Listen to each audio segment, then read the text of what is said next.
ഈ 14 ലേഖനങ്ങൾ പൗലോസ് സഭയ്ക്ക് കൈമാറി. നിരവധി സഭകൾ എഫെസോസ് പട്ടണത്തിലും കൊരിന്തിയിലും ഒക്കെ പൗലോസ് സ്ഥാപിച്ചു. ദൈവത്തിന്റെ സ്തോത്രം. നിരവധി ആളുകൾ പൗലോസിലൂടെ മാനസാന്തരപ്പെട്ടു. യേശു കഴിഞ്ഞാൽ അനുകരിക്കാൻ കൊള്ളാവുന്ന ഒരേ ഒരു മനുഷ്യൻ അപ്പോസ്തലനായ പൗലോസാണ്. അദ്ദേഹം പറയുന്നു, നിങ്ങൾ എൻ്റെ അനുകാരികളാകുകയും. ഈ പൗലോസ് അപ്പോസ്തലൻ ജെറുസലേമിൽ നിന്ന് റോമിലേക്കുള്ള യാത്രയ്ക്കിടയിൽ അനുഭവിച്ച വേദനകളാണ് നമ്മൾ ഒത്തിരി വിവരിച്ച് പഠിച്ചത്. എന്തൊക്കെയാണ്? ആമേൻ, സ്തോത്രം. കൊല്ലാൻ വേണ്ടി ഒരു ഗ്രൂപ്പ് ആളുകൾ ശപഥം ചെയ്തു. പൗലോസിനെ കൂട്ടുകെട്ടുണ്ടാക്കി. ദൈവത്തിന് സ്തോത്രം ചെയ്യുന്നു. പൗലോസിനെ കള്ളക്കേസ് പറഞ്ഞ് കോടതി കയറ്റി. പൗലോസിനെ ഒരു ബാധയാണെന്ന് ആമേൻ പറഞ്ഞുണ്ടാക്കി. അത് എല്ലാവരും കൂടെ ഏറ്റുപറഞ്ഞു. പൗലോസ് കുറ്റമറ്റ മനസാക്ഷിയുള്ളവനാണെന്ന് തെളിയപ്പെട്ടു. വഴിയിൽ വെച്ച് പൗലോസിനെ കൊല്ലാൻ, അടിക്കാൻ വേണ്ടി ശ്രമിച്ചു. പിന്നെ ആളുകളെ ഇളക്കി വിട്ടു. പിന്നീട് പൗലോസിന് കുറ്റമില്ലെന്ന് തെളിഞ്ഞു. ഭ്രാന്തനെന്ന് വീണ്ടും മുദ്രകുത്തി. രക്ഷപ്പെടുമെന്ന് ആശ അറ്റുപോയി. അണലി കൈ ചുറ്റി അപവാദ പ്രചരണം വീണ്ടും നടത്തി. പക്ഷേ ആ അപവാദ പ്രചരണത്തിനൊടുവിൽ പൗലോസ് റോമയിലെത്തിയ ഭാഗം നമ്മൾ പഠിച്ചു. പിന്നെ ഒരു രാത്രിയെക്കുറിച്ച് നമ്മൾ പഠിച്ചത്, ദൈവത്തിന്റെ സ്തോത്രം, ഓർമ്മയുണ്ടോ? കഴിഞ്ഞ ആഴ്ച പഠിച്ചത് യോഹന്നാൻ 21:3, അധ്വാന ഫലം ലഭിക്കാത്ത രാത്രി. നാഥാ, രാത്രി മുഴുവൻ അധ്വാനിച്ചിട്ടും ഒന്നും കിട്ടിയില്ല, നിന്റെ വാക്കിന് ഞാൻ വലയിറക്കാം. അധ്വാന ഫലം ലഭിക്കാതെ ഒന്നും സ്വരൂപിക്കാൻ കഴിയാതെ ഭാരപ്പെട്ട പത്രോസിന് അവിടെ ആത്മീയമല്ല വേണ്ടത്. വിശക്കുന്നവന് ആത്മീയം കൊടുത്താൽ പറ്റില്ല. വിശക്കുന്നവന് ആഹാരം തന്നെ വേണം. കടങ്ക് തകർന്നു കിടക്കുന്നവന് ആത്മീയം പറഞ്ഞാൽ പറ്റില്ല, അവന് സാമ്പത്തികം തന്നെ വേണം. അവന് പറഞ്ഞാട്ടെ. യേശുവിന്റെ കൂടെ നടന്ന ജനം 3 ദിവസം യേശുവിന്റെ കൂടെ നടന്നു. കർത്താവ് പറഞ്ഞു, എല്ലാവരും പ്രാർത്ഥിച്ച് ആത്മാവിലായാട്ടെ, പോകണമാണ് പ്രധാനം, ആഹാരം കിട്ടിയ കുഴപ്പമൊന്നുമല്ല. യേശു പറഞ്ഞു, ഇവർക്ക് ഭക്ഷിപ്പാൻ കൊടുപ്പിക്കുകയും. ഭക്ഷണം വേണ്ടവന് ഭക്ഷണം ആവശ്യമാണ്, അസുഖമുള്ളവന് സൗഖ്യം ആവശ്യമാണ്, കടമുള്ളവന് സാമ്പത്തിക ആവശ്യമാണ്. ഇത് പ്രാണപ്രിയൻ അറിയാം. പത്രോസിന്റെ പടക് ശൂന്യമെന്ന് അറിഞ്ഞിട്ട് പത്രോസിന്റെ പടകിനെ തെരഞ്ഞെടുത്ത് പ്രസംഗപീഠമാക്കി. ഒടുവിൽ ആഴത്തിലോട്ട് നീക്കി മീൻപിടുത്തത്തിന് വലയിറക്കാൻ പറയുമ്പോൾ പത്രോസ് പറഞ്ഞ ന്യായം ഇതാണ്: ഇന്നലെ രാത്രി മുഴുവൻ ഞാൻ ഒരുപാട് അധ്വാനിച്ചു, ഒത്തിരി അധ്വാനിച്ചു,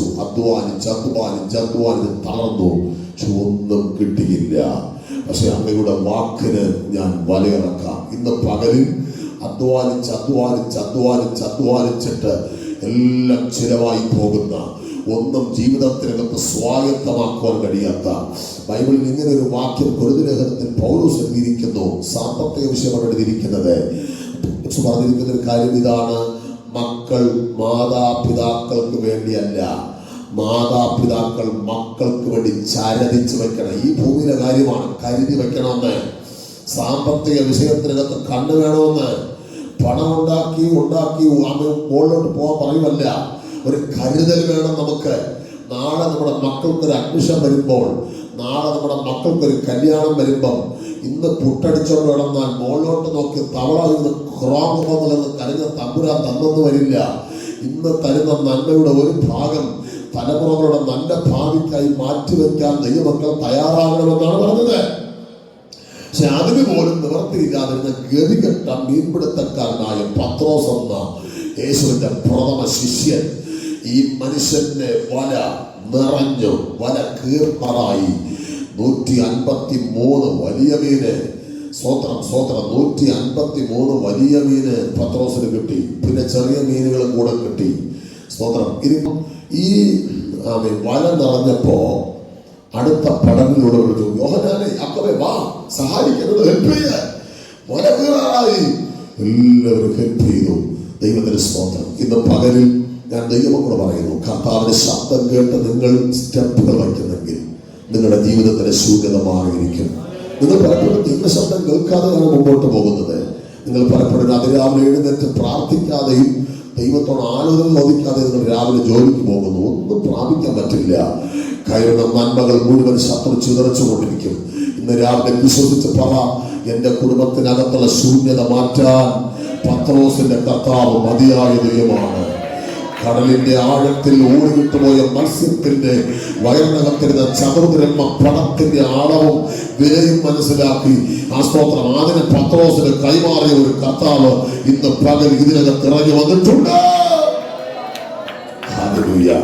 നമുക്കിവിടെ ഗവൺമെന്റിന് ടാക്സ് കൊടുക്കണ്ടേ? കൊടുക്കണം. അതിന് യേശു ഒരു ഉത്തമ ഉദാഹരണമാണ്, റോൾ മോഡൽ. യേശു പറഞ്ഞു, പത്രോസേ, കൈസർക്കുള്ളത് കൈസർക്ക് കൊടുക്കണം, ദൈവത്തിനുള്ള ദൈവത്തിന്. ഒരു കാര്യം ചെയ്യും, നീ ചൂണ്ടയിട്, ചൂണ്ടക്കകത്തോട്ട് മീൻ കയറും. ആദ്യം കിട്ടുന്ന മീനിനെ പിടിച്ച് വായി പിറക്കുമ്പോൾ അതിനകത്തൊരു ചതുർദ്രഹ്മ പണമിരിക്കും. പണം കണ്ടോ? പണം ആവശ്യമുള്ളവന് പണം കൊടുക്കുന്നൊരു ദൈവമാണ് നമ്മുടെ ദൈവം. പണം സ്വർഗത്തിൽ പോകാൻ വേണ്ടിയല്ല, സ്വർഗത്തിലെ ആത്മാവ് മാത്രമേ ഉള്ളൂ. പണം ഈ ഭൂമിയിൽ ജീവിക്കാൻ നമുക്ക് ആവശ്യമാണ്. അത് ചോദിച്ചാൽ അപ്പൻ തരും. ചോദിക്കണം. യേശു പറഞ്ഞു, യാചിപ്പീൻ എന്നാൽ നിങ്ങൾക്ക് കിട്ടും, അന്വേഷിപ്പീൻ എന്നാൽ നിങ്ങൾ കണ്ടെത്തും, മുട്ടുവീൻ എന്നാൽ നിങ്ങൾക്ക് തുറക്കപ്പെടും. സ്വന്തം 1 പത്രോസ് 5:7 വായിക്കട്ടെ. അവൻ നിങ്ങൾക്കായി കരുതുന്നതാകയാൽ നിങ്ങളുടെ സകല ചിന്താകുലങ്ങളും അവന്റെ മേൽ ഇട്ടുകൊള്ളുകയും. ചോദിക്കാൻ ബൈബിളിൽ വ്യവസ്ഥയുണ്ട്. ആമേൻ, വ്യവസ്ഥയുണ്ട്. ഒരു മകൻ അപ്പനോട് മീൻ ചോദിച്ചാൽ പാമ്പിനെ കൊടുക്കുമോ? മുട്ട ചോദിച്ചാൽ തേളിനെ കൊടുക്കുമോ? അപ്പം ചോദിച്ചാൽ കല്ല് കൊടുക്കുമോ? അങ്ങനെ ദോഷികളാകുന്ന നിങ്ങൾ നിങ്ങളുടെ മക്കൾക്ക് നല്ല ദാനങ്ങളെ കൊടുക്കാൻ ഇച്ഛിക്കുന്നെങ്കിൽ തന്നോട് യാചിക്കുന്നവർക്ക് നന്മ എത്രയധികം കൊടുക്കും.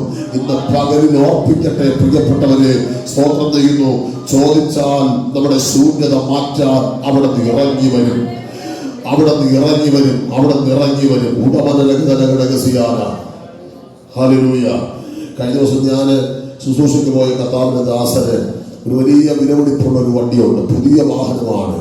അദ്ദേഹം പറഞ്ഞു, പാസ്റ്റർ, രാത്രിയിൽ ദൈവം എന്നോട് പറഞ്ഞതാണ് എനിക്ക് വാഹനം തരുമെന്ന്. സ്വപ്നം പോലും കാണാൻ പറ്റാത്ത ഒരു 10-30 ലക്ഷം വിലയുള്ള വാഹനം, സ്വപ്നം പോലും കാണാൻ പറ്റാത്തൊരു വാഹനം ദൈവം പറഞ്ഞു. ദൈവം അത് കൊടുത്തു. വൈദ്യ ബാലകൃഷ്ണനോടും ദൈവം പറഞ്ഞു തന്നതാണെന്ന് ഞാൻ അനുഭവിക്കുന്നത്. നാളെയും ദൈവം തരും. ഇവിടെ ഇരിക്കുന്ന ശ്രദ്ധ ദൈവങ്ങൾ പറയുന്നു, നിങ്ങൾ ചോദിക്കണം. ചോദിക്കാൻ റൈറ്റ് ഉണ്ട്.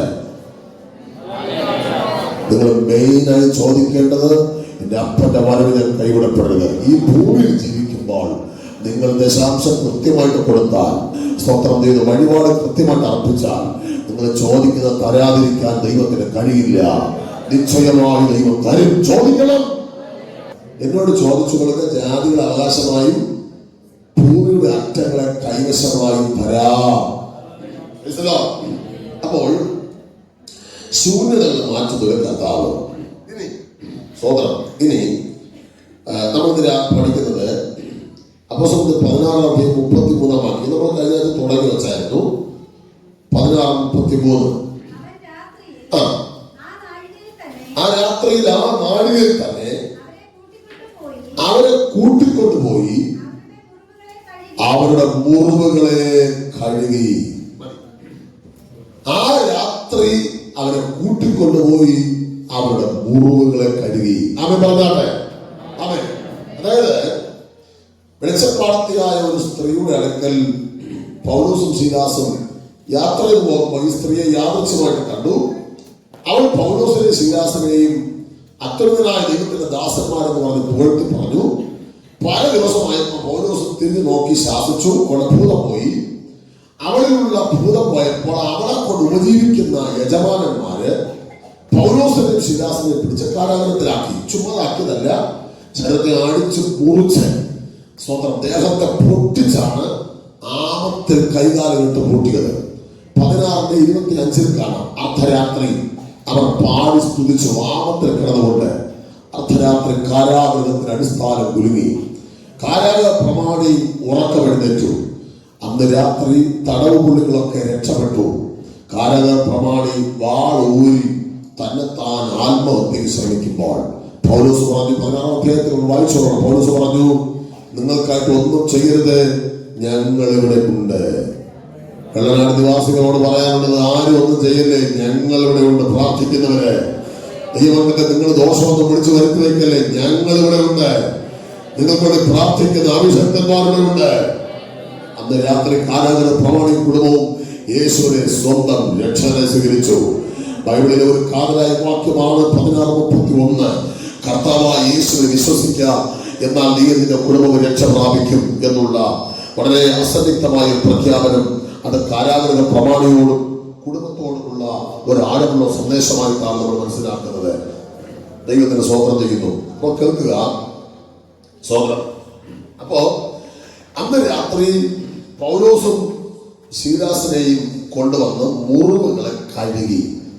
മുറിവുകൾ കഴുകപ്പെടുന്ന രാത്രി. അവൻ പറഞ്ഞാട്ടെ, മുറിവുകൾ 2 മുറിവുകളാണ്. ഒരുപാട്, ഒന്ന് ആന്തരികമായ മുറിവ്, മറ്റൊന്ന് ബാഹ്യമായ മുറിവ്. അവൻ പുറമെയുള്ള മുറിവ്, 2 അകമെയുള്ള മുറിവ്.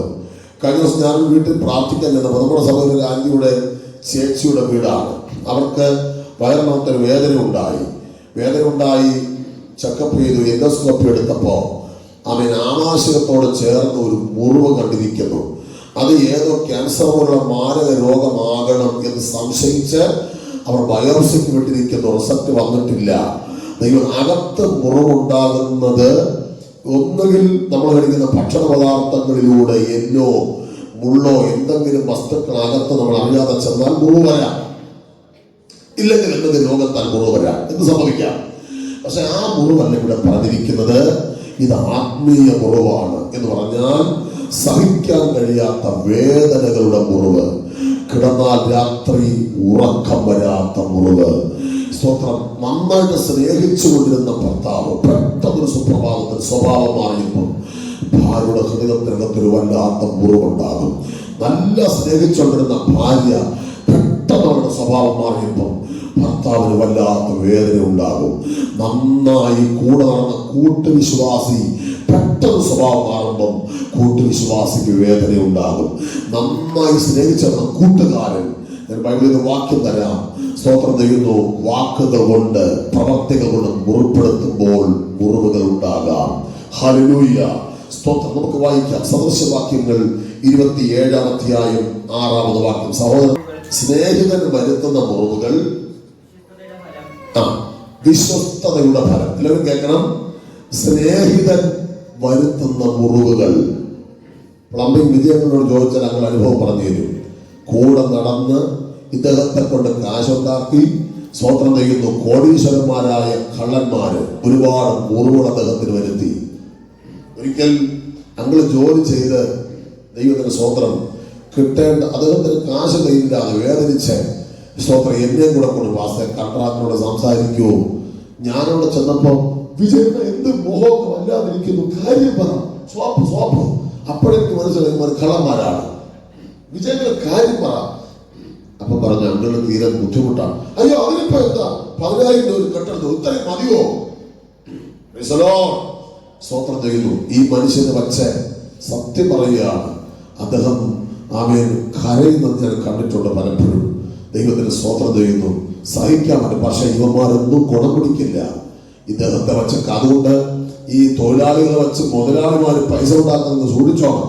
ജോലിക്ക് കൃത്യമായി ശമ്പളം കൂടുതൽ പണി കിട്ടും. ഇന്ന് 1,000 രൂപ നമ്മുടെ കയ്യിൽ കൂടുതൽ വരും, പക്ഷെ നാളെ നമുക്കത് കണ്ണുനീരായിട്ട് മാറും.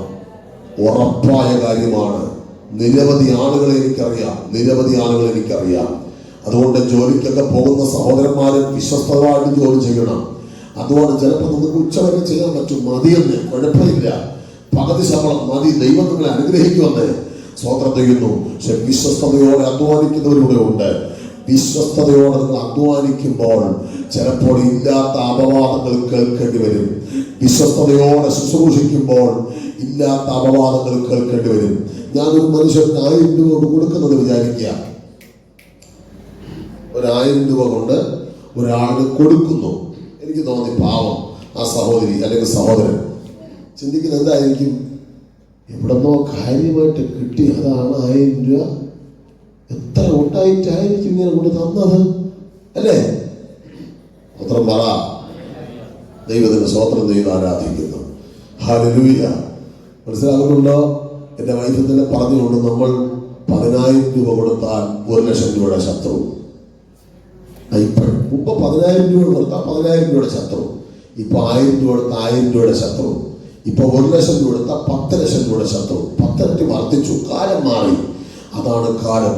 സ്നേഹിതന്മാർ അനുഭവിച്ച ദൈവമക്കളുടെ ഇരിപ്പുണ്ട്. സ്നേഹിതരിലൂടെ ലഭിച്ച മുറിവുകൾ സഹിക്കാൻ പറ്റുന്നതല്ല. പക്ഷേ നിങ്ങൾ വിശ്വസ്തരായി നിന്നാൽ മതി. ആ മുറിവ് പൊറപ്പിക്കാൻ ദൈവത്തിന് ദൂതൻ ഇറങ്ങി വരുന്ന രാത്രികൾ. ഇന്ന് പകലിൽ അടമനാ രഹസ്യം ഹൃദയം വേദനിക്കുന്ന ദൈവകുഞ്ഞുങ്ങൾ ഉണ്ടെങ്കിൽ ഞാൻ പറയുന്നത് ഭയപ്പെടേണ്ട. ഇതിന്റെ മുറിവുണക്കാൻ കഴിവുള്ള പ്രാണനാഥൻ ഇതിനകത്ത് ഇറങ്ങി വന്നിട്ടുണ്ട്. ഈ ഒരുപാട് സഹോദരൻ സഹായിച്ചല്ലേ, പക്ഷെ അവിടെ നിനക്ക് ദോഷം ചെയ്തില്ലേ? ഒരുപാട് പേരുടെ കല്യാണത്തിന് നീ പൈസ കൊടുത്തല്ലേ? പലരുടെയും വീട് പണിക്ക് നീ കാശ് കൊടുത്തല്ലേ? പലർക്കും നീ വന്ന് നീ അധ്വാനിച്ചല്ലേ? പക്ഷെ നിനക്കൊരാവശ്യം വന്നപ്പോൾ അവർ കൈമലർത്തിയല്ലേ? ഭയപ്പെടണ്ട. ഉടമന രഹസ്യാണ് ഇന്ന് രാവിലെ മുറിവുണക്കുന്ന ഒരുവരോട് ഇറങ്ങി വന്നിട്ടുണ്ട്. സക്കറിയാവിന്റെ പ്രവചനം 13-ാം അധ്യായം 6-ാമത് വാക്യം. സക്കറിയാവ് 13:6. എല്ലാവരും കേട്ടോണം. ഒന്നുകൂടെ. എന്നാൽ അവനോട് നിന്റെ കയ്യിൽ കാണുന്ന ഈ മുറിവുകൾ എന്ത് എന്ന് ചോദിക്കുന്നതിന് എന്നെ സ്നേഹിക്കുന്നവരുടെ വീട്ടിൽ വെച്ച് ഞാൻ ആടികൊണ്ടതാകുന്നു എന്ന് പറഞ്ഞു. ഞാൻ ഈ വചനം ഇന്ന് രാവിലെ ധ്യാനിക്കുമ്പം അറിയാതെ കണ്ണു നിറഞ്ഞുപോയി.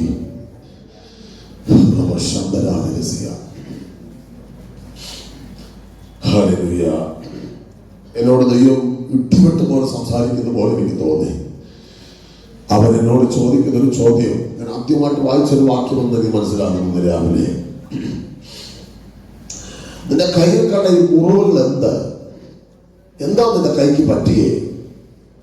അദ്ദേഹം പറയുന്നു, എന്നെ സ്നേഹിക്കുന്നവരുടെ വീട്ടിൽ വെച്ച് എന്നെ അടിച്ചാടിയുടെ മുറിവാണിത്. ആരുടെ വീട്ടിൽ വെച്ച്? സ്നേഹിക്കുന്നവരുടെ വീട്ടിൽ വെച്ച്. അതിന്റെ അർത്ഥം ഇവർ ഒരുമിച്ച് കൂടി കാര്യം പറയാൻ, ഇവർ ഒരുമിച്ച് കൂടി മദ്യപിക്കാൻ, ഇവർ ഒരുമിച്ച് കൂടി ജോലി ചെയ്യാൻ ഒരു വീട്ടിനകത്ത് ഒരുമിച്ച് കൂടി. പക്ഷേ അവിടെ വെച്ച് മുറിവുണ്ടായി. അമ്പിളിയാണ്ടി കേൾക്കുന്നുണ്ടോ? ഒരു മുറിവുണ്ടായി. ആ മുറിവ് പൊറുക്കാൻ പറ്റാത്ത മുറിവായിരുന്നു. സ്തോത്രം. മീഖാ പ്രവചനം 1-ാം അധ്യായം 9-ാമത് വാക്യം.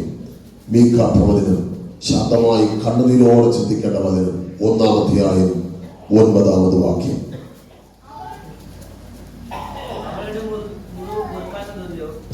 അവളുടെ മുറിവ് മതി, അത്രയും മതി. അവളുടെ മുറിവ് പൊറുക്കാത്തതല്ലോ. പൊറുക്കാത്ത മുറിവുകൾ ഏറ്റവരുടെ ഉണ്ട്. യിരെമ്യാ പ്രവചനം 30-ാം അധ്യായം 12-ാം വാക്യം.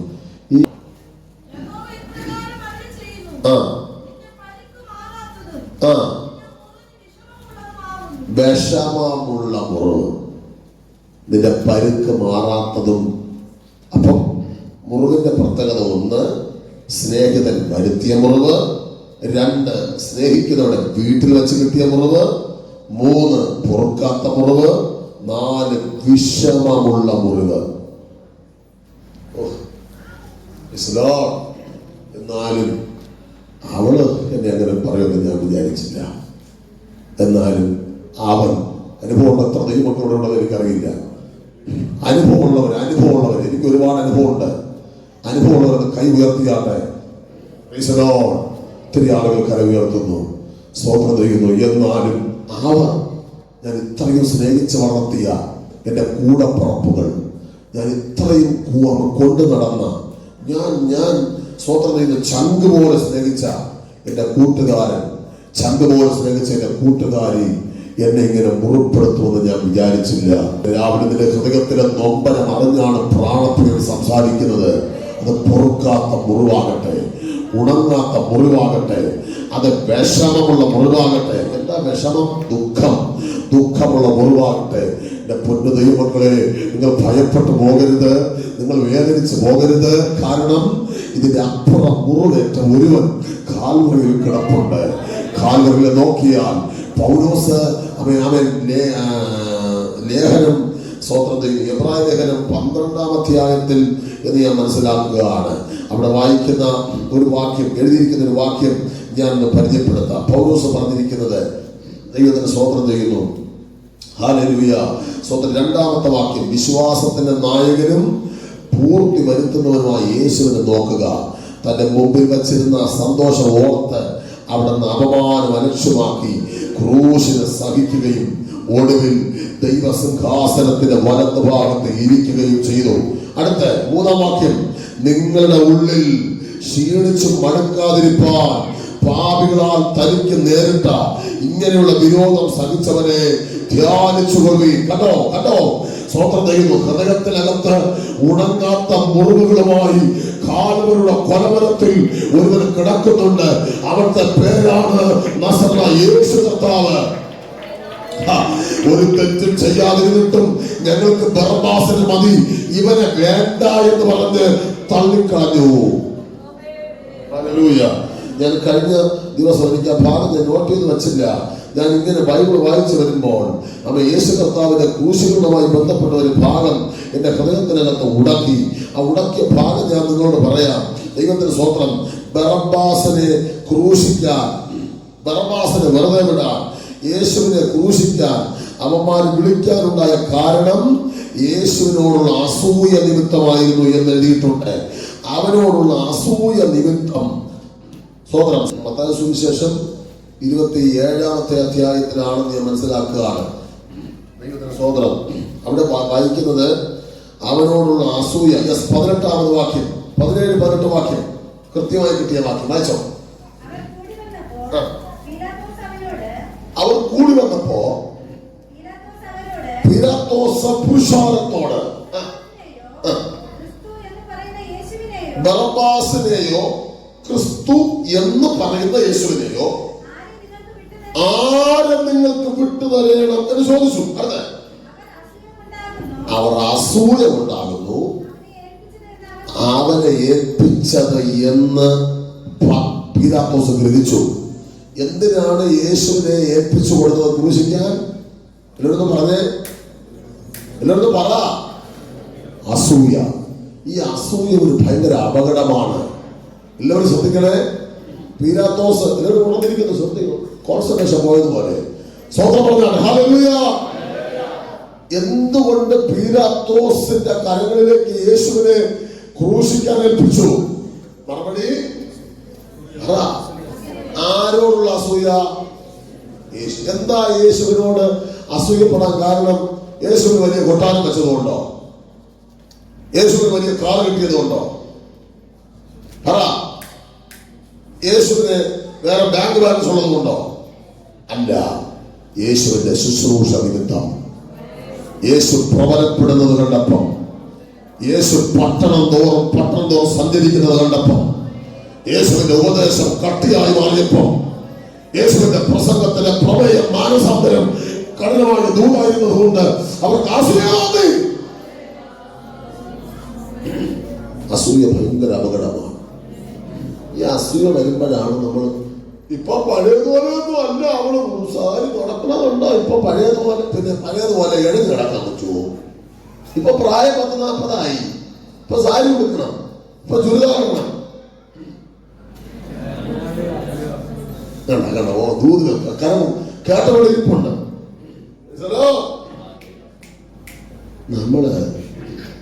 നിങ്ങളെ ഒരു കൊച്ചു വീട്ടിൽ ചോർന്നിരിക്കുന്ന ഒരു വീട്ടില് അല്ലെങ്കിൽ ഒരു വാടക വീട്ടിൽ കിടന്നാൽ പാവം നല്ല കുടുംബം, അയ്യോ എന്തൊരു പാവം. പക്ഷെ ദൈവം നിങ്ങളെ വളർത്തുമ്പോൾ, ദൈവം നിങ്ങളെ തലമുറ ആദരിക്കുമ്പോൾ, ദൈവം നിങ്ങൾക്ക് നന്മകൾ തരുമ്പോൾ, നിങ്ങളുടെ കുഞ്ഞുങ്ങളെ രാജ്യങ്ങളിൽ അയക്കുമ്പോൾ, നിങ്ങളുടെ കമ്പനി ഡെവലപ്പ് ആകുമ്പോൾ അസൂയ എന്ന പ്രോഡക്റ്റ് പുറത്തു വരും. കേൾക്കുന്നുണ്ടോ ദൈവകുഞ്ഞുങ്ങൾ? ഇന്ന് പകലിൽ അസൂയയുടെ വ്യാപാരമാണ് യേശുവിനെ ക്രൂശിക്കേണ്ടി വന്നത്. എന്തെങ്കിലും തെറ്റ് ചെയ്തോ?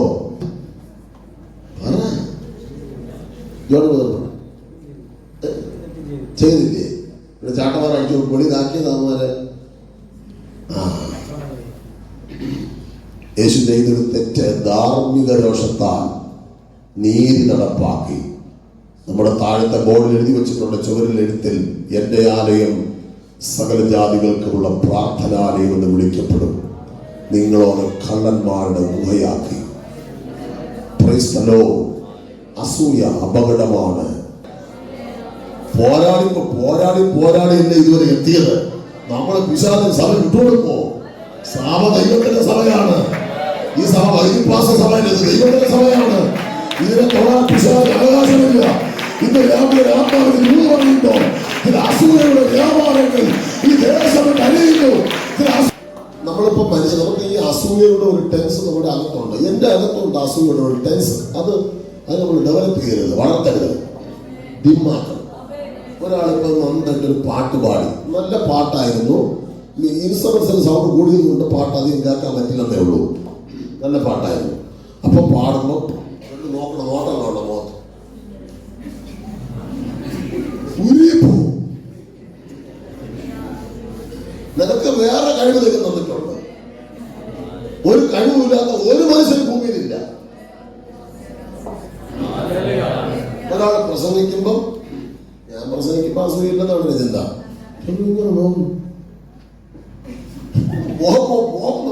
എന്നാ ഒന്ന് അഭിനയിച്ച് തിരിച്ചിട്ടെങ്കിലും നോക്ക്. ഞാനിവിടുന്ന് കണ്ടുകൊണ്ടിരിക്കാൻ പറഞ്ഞത് മോഹം പോണ പോക്ക്.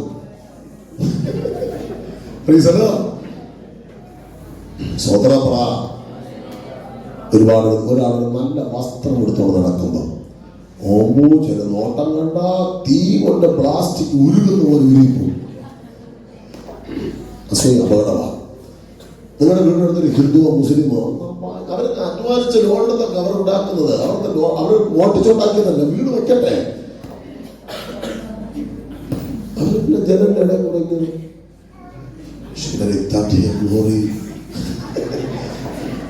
ഒരു ദിവസം ദൈവം തരുവട തന്നതുപോലെ തന്നെ. പക്ഷെ നിഷ്കളങ്ക മനസ്സാക്ഷി അവരോട് പറയണം, നല്ല വീട് കേട്ടോ ചേച്ചി, ദൈവം നിങ്ങൾ അനുഗ്രഹിക്കട്ടെ. നല്ല മനസ്സോടെ പറയണം, നിങ്ങൾക്ക് ദൈവം തരും. ആമേൻ. സ്തോത്രം, സ്തോത്രം, സ്തോത്രം. കേട്ടുണ്ടോ ദൂത്?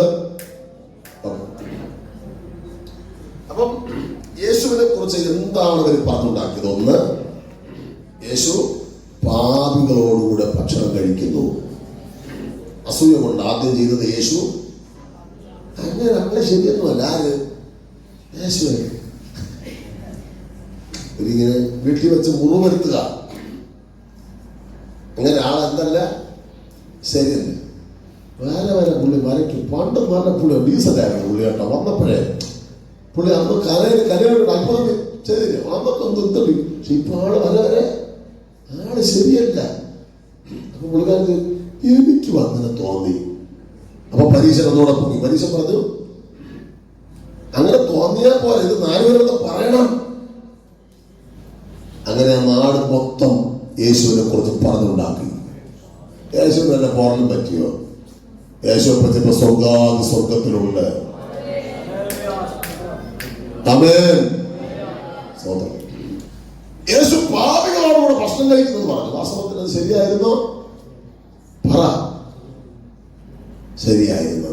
യേശു പോയില്ലേ? യേശു തന്നെ പറയണത് പറ, ശരിയായിരുന്നു? അത് കോവളത്തിരിക്കുന്ന സായിപ്പതായിരിക്കും. ശരിയാണോ? യേശു പാപികളോട് ആഹാരം കഴിച്ചു. 100 മാർക്ക്. യേശു പാപികളോടുകൂടെ, ചുങ്കക്കാരോടുകൂടെ, വേശ്യമാരായി ജീവിച്ച സ്ത്രീകളുള്ള ഇടങ്ങളിൽ യേശു ചെന്നിരുന്ന് അവരുടെ സുവിശേഷം പറഞ്ഞു. അവരെ ആശ്വസിപ്പിച്ചിട്ട് പറഞ്ഞു, ഇനി പാപം ചെയ്തതെന്ന് പറഞ്ഞു. വളരെ മോശമായി ജീവിച്ച ചുങ്കക്കാരുടെ, മനുഷ്യൻ തള്ളിക്കളഞ്ഞ കട്ട പാപികളുടെ അടുക്കൽ യേശു ചെന്ന് അവർക്ക് നിത്യയുടെ വെളിപ്പാട് കൈമാറി. അപ്പോഴാണ് പരീശന്മാര് കുറ്റം കണ്ടുപിടിക്കാൻ നടക്കുന്നവരെന്നും കുറ്റം പറഞ്ഞുകൊണ്ടിരിക്കും. അവർക്ക് പോസിറ്റീവ് ഒന്നും പറയാൻ കാണില്ല, നെഗറ്റീവ് മാത്രമേ ഉള്ളൂ. പക്ഷെ നിങ്ങൾ ചിന്തിക്കേണ്ടത്, കേട്ട സ്ഥലങ്ങളെ, പക്ഷെ നിങ്ങൾ ചിന്തിക്കേണ്ടത്, ദൈവത്തിന് സ്തോത്രം ചെയ്യുന്നു, എന്നെ കുറിച്ച് നന്നായി അറിയുന്ന ഒരു ദൈവം സ്വർഗത്തിലുണ്ട്. നമ്മൾ ദാനിയേൽ പ്രവാചകന്റെ പുസ്തകത്തിൽ വായിക്കുന്ന ഒരു ഭാഗം പലരുടെ കണ്ണുകൾ നിറയുമെന്ന് മനസ്സിലാക്കുന്നു. ദാനിയേൽ പ്രവാചകന്റെ പുസ്തകം വായിക്കുന്ന ഒരു ഭാഗം ഇതാണ്. സ്തോത്രം. അവനിൽ തെറ്റും കുറ്റവും ഇല്ലായകയാൽ, ദൈവത്തിന് സ്തോത്രം, അദ്ദേഹത്തിന് കുറ്റമില്ലാതെ ജീവിച്ചൊരു ഭക്തനായിരുന്നു അദ്ദേഹം. കുറ്റമില്ലാതെ നമ്മൾ ജീവിക്കണം. പൗലോസിനെ പോലെ കുറ്റമറ്റ മനസാക്ഷിയോടെ നമ്മൾ ജീവിക്കണം. എങ്കിൽ മുറിവുകൾ ഉണങ്ങും. ഉണക്കാൻ ഒരുവൻ ഇറങ്ങി വരും. കരഞ്ഞവർ പറഞ്ഞോട്ടെ. രണ്ടാമത് യേശുവിന് വന്ന ഒരു വേദനിപ്പിക്കുന്ന മുറിവാണ് കഴിഞ്ഞ നമ്മൾ ചിന്തിച്ചത്. തന്റെ സ്വന്തം സ്തോത്രം കൂടപ്പുറപ്പിനെ പോലെ കൊണ്ടു നടന്ന യൂദ കൊടുത്ത ചുംബനം. മൂന്നാമത്തെ മുറിവാണ് ക്രൂശിൽ കിടക്കുമ്പോൾ നീ ദൈവം തന്നല്ലേ ഇറങ്ങി വാ എന്ന് പറഞ്ഞ് ഒന്നാമത് വേദന ആശ്വസിപ്പിക്കേണ്ട സമയത്ത് ഒന്നാമത് മുറിവ്, ഒന്നാമത് ആണിൽ തൂക്കിടക്കുമ്പം താഴെ പറയുന്നു, കളിയാക്കുന്നു, നീ ദൈവം തന്നല്ലേ ഇറങ്ങി വാടാ, കാണിച്ചാടാ, നീ മഷികല്ലേ കാണിച്ചാടാ. അപ്പുറത്തെ ഒരു കള്ളം പറഞ്ഞു, ഞങ്ങളെ കൂടെ രക്ഷിക്കടാ.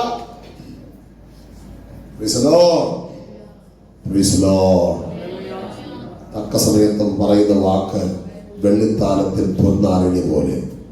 പക്ഷെ അതിന് പകരം അവൻ കത്തുന്ന തീ ആള് കത്തിക്കുന്ന എണ്ണ കോരി ഒഴിച്ച് വേദനിപ്പിക്കുമ്പം പല ആളുകളും ഒത്തിരി ഫോൺ കോളുകൾ നിങ്ങളിൽ നിന്ന് എനിക്ക് വരാറുണ്ട്. പക്ഷെ സഹിക്കാൻ പറ്റുന്നില്ല, ഞാനത് മനഃപൂർവ്വം എഴുതി ഉണ്ടാക്കിയതല്ല. യഹോവയുടെ ആത്മാവ് എനിക്ക് നൽകിയ സന്ദേശമാണ്. സഹിച്ചേ പറ്റൂ, വേദന സഹിച്ചേ പറ്റൂ, ഉറക്കം വരാതെ കിടന്നേ പറ്റൂ. ചില ദിവസങ്ങൾ കഴിയുമ്പോൾ ഇങ്ങനെ കളിയാക്കിയവരുടെ കണ്ണ് വെട്ടിച്ചുകൊണ്ട് അവിടെ നിന്ന് ഉയർത്തെഴുന്നേറ്റ് പുറത്തു വന്നതുപോലെ ദൈവത്തിനെ പുറത്തു കൊണ്ടുവരും. ദൈവത്തിന്റെ കുടുംബജീവിതത്തെ പുറത്തു കൊണ്ടുവരും. നിന്റെ ശുശ്രൂഷയെ പുറത്തു കൊണ്ടുവരും. നിന്റെ അവൻ തലമുറയെ പുറത്തു കൊണ്ടുവരും. ആരൊക്കെ നിനക്ക് വിരോധമായി പറഞ്ഞാലും ദൈവത്തിലെ അസൂയയുടെ വ്യാപാരങ്ങൾ അഴിച്ചു മാറ്റി നിന്നെ പുറത്തു കൊണ്ടുവരുന്നത് മകനി ആത്മാവ് ഏറ്റെടുക്കലാറുണ്ട്. ഇന്ന് രാവിലെ ഈ ദൂത് ആത്മാവ് ഇടപെടുമ്പോൾ വ്യക്തമായി ദൈവം പറയുന്നു, പുറത്തു കൊണ്ടുവരുന്നത് ദൈവമുണ്ട്. സ്തോത്രം. ഒന്നുകൂടെ ഞാൻ ആവർത്തിക്കുന്നു ആ പോയിന്റുകൾ. മുറിവുകൾ കഴുകപ്പെടുന്ന രാത്രി, സ്നേഹിതൻ വരുത്തുന്ന മുറിവുകൾ. 2, സ്നേഹിക്കുന്നവരുടെ വീട്ടിൽ വെച്ച് കിട്ടിയ മുറിവ്, പൊറുക്കാത്ത മുറിവ്, വിഷമമുള്ള മുറിവ്. ഇനി ജെറുസലേമിൽ നിന്ന് യെരിഹോവിലേക്ക് പോയൊരു മനുഷ്യൻ നമ്മൾ കേട്ടിട്ടുണ്ട്. കള്ളന്മാർ അവനെ ആക്രമിച്ച് അവനെ മുറിപ്പെടുത്തി വഴിയിലിട്ടേച്ച് പോയി. ആരോരുമില്ലാതെ വഴിയോരങ്ങളിൽ കിടന്ന് വന്ന ആളുകളുടെ ഇരിപ്പുണ്ട്. സഹായിപ്പാൻ ആരുമില്ലാതെ, കയറിക്കിടക്കാൻ വീടില്ലാതെ. എല്ലാവരും കേൾക്കണം ദൂത്. ഒരു സെന്റ് ഭൂമിയില്ലാതെ, തലതായ്ക്ക് ഇടമില്ലാതെ അലഞ്ഞ് തിരിഞ്ഞ് വന്ന ആളുകളാണ് ഇവിടെ ഇരിക്കുന്ന ഭൂരിപക്ഷം ആളുകളും. എങ്ങോട്ട് പോകണമെന്ന് അറിയാൻ കഴിയാതെ ലക്ഷ്യമില്ലാതെ അലഞ്ഞപ്പോ ഒരു സത്രത്തെ നിങ്ങളെ കൊണ്ടുവന്ന് ഒരുവനാക്കി. നിങ്ങളെ ആക്കിയത് വൈദ്യപാസ്തല്ല, യേശു കർത്താവാണ്. എന്നിട്ട് നിങ്ങളുടെ മുറിവുകളിൽ എണ്ണയും വീഞ്ഞും പകർന്നു. അതാണ് സഭായോഗം നടന്നത് ശുശ്രൂഷ. എനിക്ക് ഭാഗം വായിപ്പിക്കാൻ സമയമില്ല. എണ്ണയും വീഞ്ഞും മുറിവുകൾ പകർന്നു, അതാണ് ശുശ്രൂഷ. നിങ്ങളുടെ ഹൃദയത്തിലെ മുറിവുകൾ ഉണങ്ങിക്കൊണ്ടിരിക്കുന്നു വചനത്താൽ. എന്നിട്ട് നിങ്ങളെ സത്രത്തിലാക്കിയിട്ട് ഞങ്ങളെ ഏൽപ്പിച്ചെന്ന് പറയുന്നു. സ്തോത്രം ചെയ്യുന്നു. വല്ലത് ചെലവിട്ടാൽ വരുമ്പോ തരാം, നോക്കിക്കോണേ. സ്തോത്രം സ്തോത്രം സ്തോത്രം സ്തോത്രം. അധികം വല്ലതും ചെലവിട്ടാൽ ഞാൻ മടങ്ങി വരുമ്പോൾ തരാമെന്ന് ഒരുവൻ പറഞ്ഞു. ആ വാക്ക് കേട്ടാണ് ഞങ്ങളത് ചെയ്യുന്നത്. എനിക്കറിയാം, നിങ്ങൾക്കറിയില്ലെങ്കിൽ എനിക്കറിയാം അവിടെ മടങ്ങി വരുമെന്ന്. എനിക്കറിയാം അവിടെ എനിക്ക് പ്രതിഫലമാകുമെന്ന്.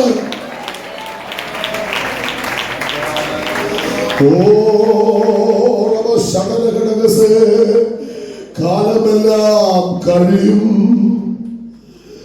ഇതു കാണതെല്ലാം അഴിയോ, പിന്നെ പുതുയുഗം വിരിയും. തിരികെ വരാതെ നിത്യതയിൽ മറയും. പ്രതിഫലം തന്നിടുവാൻ യേശുരാജൻ വന്നിടുവാൻ.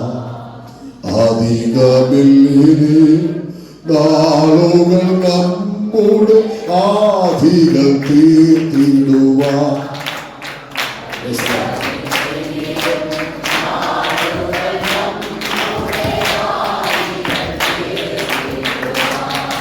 എല്ലാ മുറിവുകളും നൽകപ്പെടും, എല്ലാ വേദനകളും മാറ്റപ്പെടും, എല്ലാ കണ്ണുനീരുകളും തുണക്കപ്പെടും.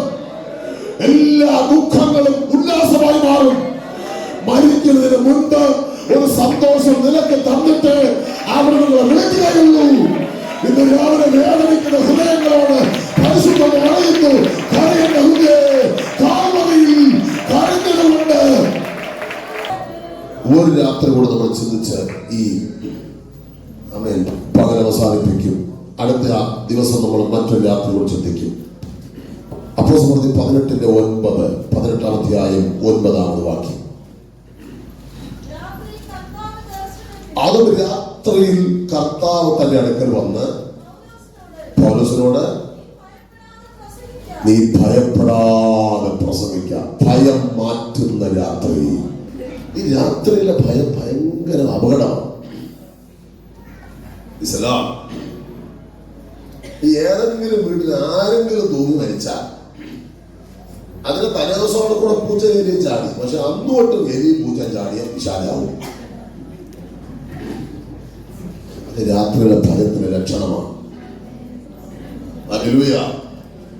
ഏതെങ്കിലും വീട്ടിൽ ഒരു കൊലപാതകം നടന്നാൽ അന്ന് മുതൽ ആ വീട്ടിൽ കേൾക്കുന്ന ആ ശബ്ദമല്ല എന്താവും? എല്ലാവരും കൂടെ ഒരുമിച്ച് പോയി ഭയങ്കരവാ. എന്തായി മാറും? വിശാലായി മാറും. സ്തോത്രം ചെയ്യും. സാധാരണ സ്വപ്നം നമ്മൾ കാണാറുണ്ട്. പക്ഷെ മരിച്ചുപോയ ആരെങ്കിലും സ്വപ്നം കണ്ടുപോയാൽ പിന്നെ അത് വിശാലായി മാറും. അതിന്റെ പ്രവൃത്തി ഇല്ലെന്ന് ഞാൻ പറയുന്നില്ല. രാത്രിയിലെ ഭയം. ചിലർക്ക് ഞാൻ പറയട്ടെ, മരിച്ചു പോയവരെ പേടിക്കരുത്, ജീവിച്ചിരിക്കുന്നവരെ പേടിക്കണം. ജീവിച്ചിരിക്കുന്നവരെ കത്തിയുള്ള കുത്താൻ വരും. മരിച്ചു പോയവരൊരു ചുക്കം ചെയ്യില്ല. സ്വോത്രം സ്വോത്രം സ്വോത്രം. കണ്ണിൽ സോപ്പ് തേച്ച് ചില പിള്ളേർ പറഞ്ഞിട്ടുണ്ട്, ഞാൻ കൗൺസിൽ ചെയ്യുമ്പോൾ പാസ്റ്ററുകളെ ആ സമയത്താണ് ചത്തോയ അപ്പൂപ്പന്റെ മോഹം ഓർമ്മ വരുന്നത്. ഒരു ഭയങ്കര ഡേഞ്ചറാണ്. യേശുവിന്റെ നാമത്തിൽ ഇനി ഭയം ഉണ്ടാകും. പണ്ടത്തെ ആളുകൾ പറയും പെൺപിള്ളാരെന്നും പ്രായപൂർത്തിയായ പിള്ളേർ സന്ധ്യ കഴിഞ്ഞാൽ വെളിയിൽ ഇറങ്ങി ചുമ്മാ നടക്കണം. പക്ഷെ ഇപ്പോഴത്തെ പിള്ളേർ സന്ധ്യ കഴിഞ്ഞാലേ ഇറങ്ങും. അതുവരെ അകത്തിരിക്കും അല്ലേ? പഴയ ആൾക്കാർ പറയും ഈ ഗർഭിണികളായ സ്ത്രീകൾ പിന്നെ 6 മണിക്ക് ശേഷം ഇവിടെ ഇറങ്ങരുത്, ഇവർ 6 മണിക്ക് ശേഷമേ കറങ്ങാം. ഗർഭിണികളായ സ്ത്രീകൾ പണ്ട് എന്താന്ന് പറയുന്നത്? കാരണം ദൈവമൊക്കെ അങ്ങനെയൊന്നുമില്ല. നിങ്ങൾ ധൈര്യമായിട്ട് പുറത്തിറങ്ങിക്കോളൂ. ഒന്നാമത്തെ ഭയം ഏതാണ്? പൈശാചിക ഭയം. രക്തം. സാത്താന്റെ കെട്ടുകൾ ഈ പകൽ പൊട്ടി മാറട്ടെ. ശരീരങ്ങളിലേക്ക് ഒരു ധൈര്യം വരട്ടെ. ഹൃദയത്തിലേക്ക് ഒരു ധൈര്യം വരട്ടെ. എല്ലാ ഭയത്തിന്റെ ആത്മാവ് രാത്രി അടിയന്റെ പോലെ അടിയട്ടെ. കിടക്കറയിലൂടെ ഭയത്തിന്റെ ആത്മാവിന് പോലെ. രണ്ടാമത്തെ ഭയം നമ്മൾ ഒരുമിച്ച് അവസാനം ആരാധിക്കും. രണ്ടാമത്തെ ഭയം രോഗത്തിന്റെ ഭയമാണ്. എന്താണ് രോഗത്തിന്റെ ഭയം? ഈ രോഗം ചികിത്സിക്കാനാണ് BS നേഴ്സുമാരും ഡോക്ടർമാരും ഒക്കെ പുറത്തു വരുന്നത്. പക്ഷെ ഡോക്ടർമാരെല്ലാം ഇത് കൈമലർത്തിക്കൊണ്ടിരിക്കുന്ന ഒരു കാലമാണ്. ഡോക്ടേഴ്സ് കൊടുക്കുന്ന മെഡിസിനുകൾ പലർക്കും സക്സസ് ആകുന്നില്ല. പല ശരീരത്തിലേക്ക് ചില മെഡിസിനുകൾ റിസീവ് ചെയ്യുന്നില്ല. പലർക്കും അലർജി ഉണ്ടാകുന്നു. ഇവിടെ ഈ പല ആളുകളുമുണ്ട് അലർജി ഉള്ളവര്, ഒരു മരുന്നും കഴിക്കാൻ പറ്റാത്തവര്. എന്ത് ചെയ്യും? ആ രോഗബന്ധനം അഴിയാൻ യേശുവിന്റെ നാമം വന്നേ മതിയാകും. അധികാരമുള്ള യേശുവിന്റെ നാമത്തിൽ ജയമെടുത്ത് ആരാധിക്കുന്നു. വളരെ ശ്രദ്ധിക്കണേ. ദൂത് ദൈവാത്മ കൈമാറുന്നു. അജനവൈശാരകന്ധന ന്യൂറോളജി സംബന്ധിച്ച്, തലച്ചോറ് സംബന്ധിച്ച് ബുദ്ധിമുട്ടുള്ള ചിലരെ ദൈവം സൗഖ്യമാക്കുന്നത് എന്നോട് ദൈവാത്മാവിന്റെ പകൽ ആലോചന കൈമാറുന്നു. ഈ വചനം വിശ്വസിച്ചാൽ നിങ്ങളെ ഭയപ്പെടുത്തുന്ന രോഗത്തിന്റെ ആത്മാവ് ഇന്ന് പകൽ നിങ്ങളോട് അണിയും. നിങ്ങളെ ഭയപ്പെടുന്ന രോഗത്തിന്റെ ആത്മാവ് ഇന്ന് പകൽ നിങ്ങളോട് അണിയും. നിങ്ങളെ ഭയപ്പെടുന്ന രോഗത്തിന്റെ ആത്മാവ്. പിന്നെ നല്ല കൂട്ടുകാരുണ്ടെങ്കിൽ പറഞ്ഞു തരും, പേടിക്കേണ്ട, മിക്കവാറും ട്യൂമറായിരിക്കും. അതാണ് സ്നേഹിതന് വരുത്തുന്ന മുറിവുകൾ. ഇനി സ്വോത്രം, നെഞ്ചിനകത്തൊരു കുത്തി ഉളച്ചത് എനിക്ക് ചിലപ്പോൾ അതിരാവിലെ ഇവിടെ പ്രാർത്ഥിക്കാൻ വരുമ്പോൾ പലപ്പോഴും ഉണ്ടായിട്ടുണ്ട്. ഞാൻ ഇങ്ങനെ ആക്കുമ്പോൾ വായിക്കൂടെ ഇറങ്ങി പോകും. എന്താണ്? മറ്റേ സാധനം ഗ്യാസ്, ഭാരത് ഗ്യാസ്. അപ്പം ആദ്യം എന്തോ വിചാരിക്കും, അറ്റാക്ക് വരുമ്പോ പിള്ളേർക്ക് ആരുമില്ലാത്തതല്ല, ചാവുന്ന പേടിയാണ്. നമ്പർ അടിക്കുന്നതാണ്. ചേട്ടാ എന്റെ കാലം കഴിഞ്ഞ പിള്ളേർ നോക്കിക്കോ. ആര് പറഞ്ഞൂടെ കാലം കഴിയുമുണ്ട്? സ്വോത്രം സ്വോത്രം സ്വോത്രം. ഞാൻ തമാശ പോലെ പറയുന്നു, ഇതിന്റെ ഹാർട്ടിന്റെ പ്രശ്നങ്ങൾ ഇന്ന് സൗഖ്യമാകും.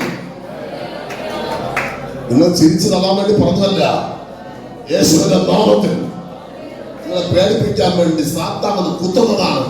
ശാസിക്കണം. അങ്ങനെ ഒരു അകാല മരണം എനിക്കില്ല. കാരണം കാരണം എനിക്ക് വേണ്ടി കാൽവറിയിൽ ഒരു 33 വയസ്സിൽ മരിച്ചു. അത് അകാലത്തിൽ ഞാൻ മരിക്കൂല.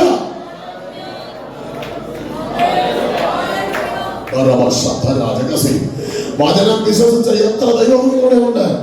എനിക്കറിയാം എത്രയോ അപകടങ്ങളിൽ മരണപ്പെടേണ്ട സമയം കഴിഞ്ഞൂടെ ഭാരതം. മനസ്സിലേക്ക് വരുന്ന നെഗറ്റീവായ ചിന്തകൾ സാത്താൻ ഭയപ്പെടുത്താൻ കൊണ്ടുവരുന്നതാണ്. ഈ ബൈബിൾ എടുത്തെങ്കിൽ രോഗം വരില്ലെന്ന് പറയുന്നില്ല, പക്ഷെ നീ അതിനെ ശാസിച്ച് ജയിച്ചു കയറണം. കയറിയാൽ ഈ പുസ്തകം നീ നേരെ ചുമന്നെങ്കിൽ, വ്യവസ്ഥയോടെ നിന്നെങ്കിൽ ആ ഭയം നിനക്ക് ജയിക്കാൻ കഴിയും. യേശുവിന്റെ അധികാരമുള്ള നാമത്തിൽ ശരീരത്തിന്റെ ഉള്ളറയ്ക്കകത്ത് വ്യാപരിക്കുന്ന രോഗങ്ങൾ ഇന്ന് രാവിലെ സൗഖ്യമാകാൻ തുടങ്ങുന്നു. ഈ വചനത്തിൽ സൗഖ്യമാകാൻ തുടങ്ങുന്നു. അത്ഭുതം എന്റെ കടന്നു